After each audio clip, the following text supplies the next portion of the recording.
Hi, I'm Matthew from the web browser group at RIM, and today I'd like to give you a sneak preview of some of the cool stuff we're doing with the BlackBerry PlayBook browser. First, I'm going to do a rendering speed demo using a couple of websites. Now, I'm a soccer fan, so I'm going to use UEFA.com. For these speed tests, I've cleared the cache and cookies for both devices, and I'm running them both on the same dedicated Wi-Fi network. I'll start them both at the same time, and you'll see just how fast the PlayBook loads the page compared to the iPad. I'm going to do this again with a different website. This time I'll use cbs.com. Again, I'm going to load them both at the same time, and we'll see what happens.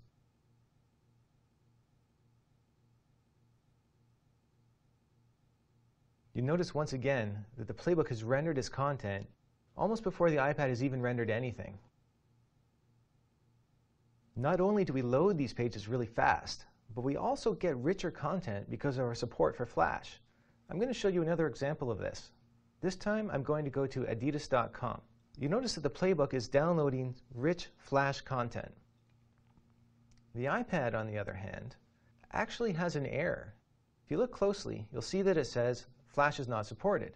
And instead, they get a rather mundane, boring-looking HTML site. The PlayBook is animated, is clearly getting much richer content.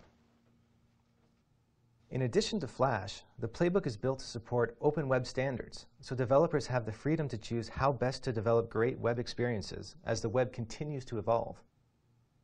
I'm going to demonstrate how both of these browsers support these standards.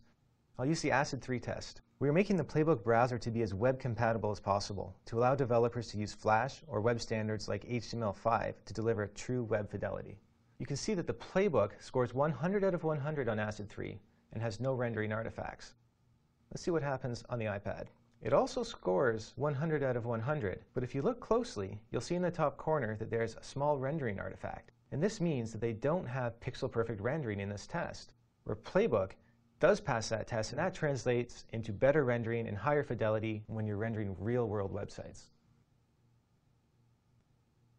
For a final test, I'm going to go to the Pocketful of Canvas demo. This demo aims to test the JavaScript and HTML5 canvas abilities of both of these devices. And this is important because these technologies are being used more and more to create really rich content, such as online games. I'm going to run the same test for both devices. If you look at the animation on the PlayBook, it's very smooth, fluid, it doesn't have any jumpiness.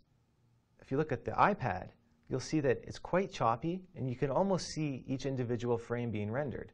So you can clearly see just how fast JavaScript and the HTML5 canvas element are able to run on the PlayBook.